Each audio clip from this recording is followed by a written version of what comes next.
question is, my lord, without effecting a change in the party structure, can you take political decisions which is prohibited conduct?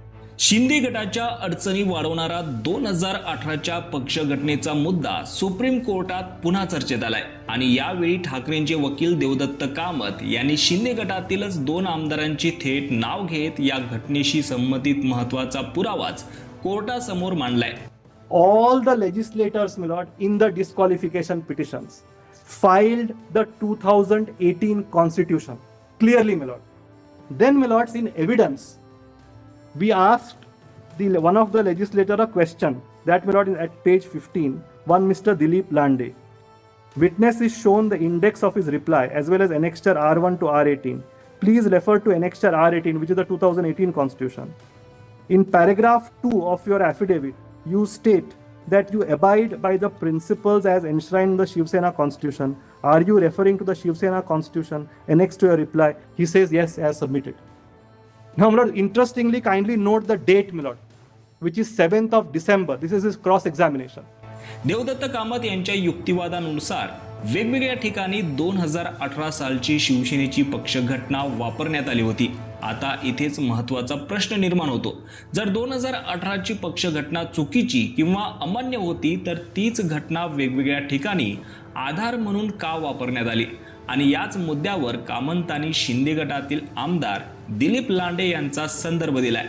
Kamant यांच्या म्हणण्यानुसार दिलीप लांडे यांना याबाबत विचारण्यात आलं असता त्यांनी 2018ची पक्षघटनाच योग्य असल्याचं सांगितलं. यानंतर कामंतांनी आणखी एक महत्त्वाचं नाव घेतलं ते म्हणजे मंत्री Yogesh Kadam. My lords, on the 8th, which is, my lord, in paragraph 6, which is very interesting. And, my lords, this witness, before his cross, my lord, he says, kindly turn, my lord, I'll read that. It is submitted statement of Yogesh Kadam on 8th of December that filing of the 2018 amended constitution was a mistake of the lawyer is a complete afterthought.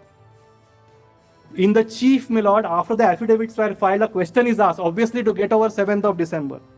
The respondent Yogesh Kadam filed his replies to the disqualification in August 22.